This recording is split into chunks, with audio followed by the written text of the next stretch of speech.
Thanks for being with us. I saw, I was on stage last night during dinner, and if there was one thing that was great to see was how much you were heartful with all the love that you received from the people, the standing ovation. They looked at you, but you looked at a room that you're different and you felt belonged, which was great to see. Thank you very much. First of all, I'm very honored to be here, and last night was a great day for me. I felt home. I felt I'm with my family, and the hospitality, the level of hospitality and welcoming and embracing was great, and hopefully you can translate this from the room to the MENA region, hopefully.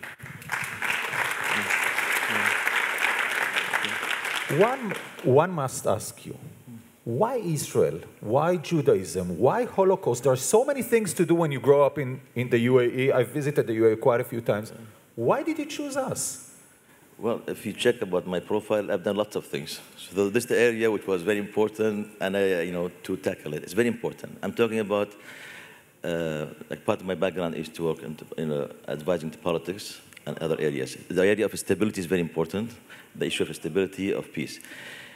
When the Muslims and Jewish people, the Arabs and the Jews, when they were living together peacefully, like 100 years ago, before that, throughout history, the Middle East was the light of knowledge. The values came up the Middle East, the principles, it went globalized.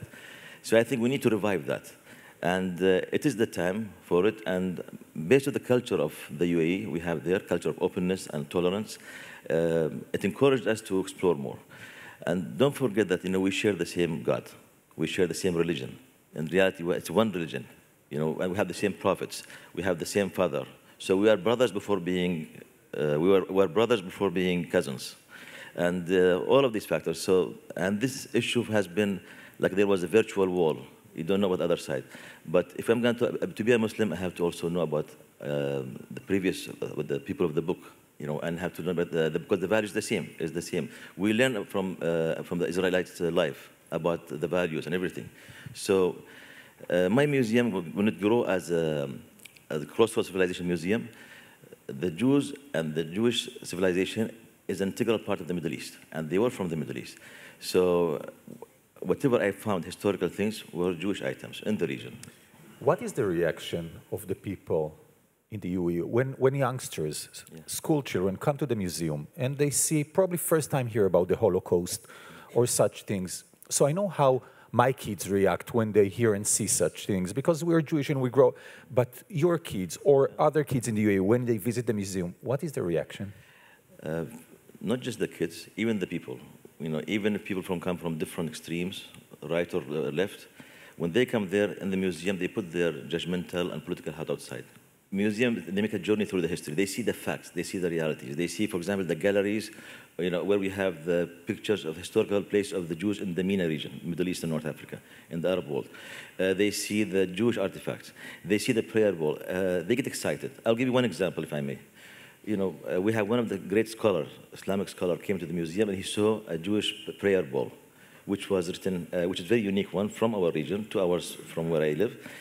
It's half in Aramaic, half in Hebrew, and the wording in Arabic. He got so excited. He said, before, at the time of the Prophet, Muhammad, our last Prophet, the rabbis used to pray for the Muslim, for healing, and vice versa.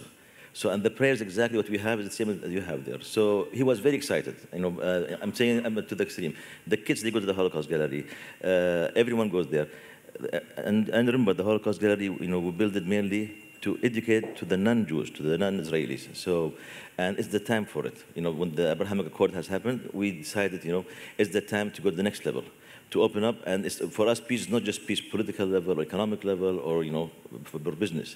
The real peace is between people to people and to have compassion.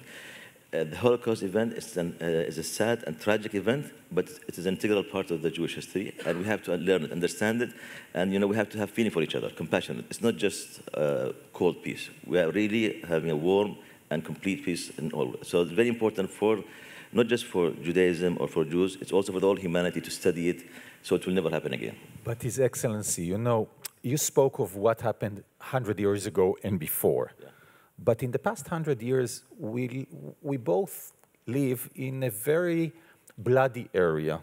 full of problems, full of hatred, full of, leaders and people who are trying not to do the good, but the bad. How do you take that out? How do you educate people to be different? How do you look 20, 50, 100 years ahead of us and say, we can create a better future for our children, grandchildren, even if we're not here? Is it possible in our area? I think it's possible. I mean, the politicians and the leaders, they're the one, the key for that. Everything cascades down from there. If we take the example of the UAE and Israel, when the leaders, gave us the gift and they took the courage to make that peace, it paved the way. So, yes, there are lots of propaganda, there are lots of stereotype, lots of things, which are, making damages.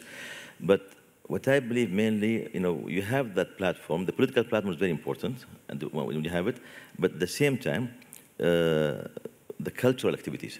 I'm talking about Middle East. You cannot look at the Middle East only in political aspect or separate aspect from the society. Kinship and religion is very important. These are the key. And, for example, a few years ago, before the Abrahamic Accord, we had a very beautiful video from the Israeli National Library about the lady in charge of the Quran, and she was explaining in a very beautiful way. It touched the heart of the people. When you respect other people's culture, religion, and what we do in the museum, for example, it really adds value, brings people together. We are here together, I think, not because of, any interest or political, beside the interest of, of the well-being of the people in the Middle East, because Middle East is an essential area, and, and with the dynamics of power, as you mentioned, it's very complicated. And, but I think if the Middle East is, the more Middle East becomes stable, the world becomes stable. And there are many programs for that, but through educating through Holocaust and feeling for one another, and and participating in such cultural events, which will add value. So we had the first initiative which we did there, Israeli initiative in the UAE, was we called it Rebuilding the Abrahamic Tent: Historical Kinship Future Alliance. So I want to use what you're doing and your pioneering wisdom and ask you, what should be done looking at the future? What should be done by leaders, by people, even by organizations or establishments like we're in now? So when this peace happened between Israel and UAE, between two countries which are very strong, we are very small but very powerful, and we have the capabilities to spearhead development in the region. I think we need to share that with the youth in the region, with other countries. People have to see the advantage of the peace. We are very modernized and very, coping with the modernity and westernization, but we keep our identity. So we are a good example, both countries, to the world that, you can keep your identity, you can keep your values, at the same time add value. What's missing right now, how can we demonstrate that to the people in the region, the importance of this peace? I'm sure there are different political views in the region, and but I think by translating this example to the region, I think that will add value a lot. Because the youth have to see that, people have to see the benefit of this peace, and not just our two countries. And I think we have to work toward that. We will have challenges. We have countries who, for different interests, for different values, they will try to undermine this peace, try to show it's only a temporary thing. No, they don't understand that. We are both countries. We know our interests, and we know the future is to have better Middle East. We know by having accepting one another, living together, and and really not to delegitimizing one another. And everyone has to live there peacefully and express themselves and be themselves without changing. So, Herzl, the person that we're here because of him. He gave a vision for the state of Israel and a greater vision for Israel to be a light to the nations, to spread our vision, our pioneering vision, etc., etc. You're an outsider. You're looking at us. Yeah. You spoke of what you should do, and I give you a challenge. What should we do? Israel is looking at us. I think the main problems, all of us have, our medias, and they know how to talk to the people who understand them. They don't know how to talk to people who don't understand them. So communication is the key, and the media should reflect that. We have to educate.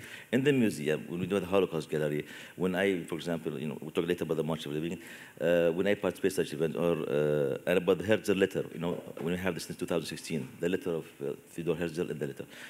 We are opening the doors, for conversation, for introducing the correct narratives.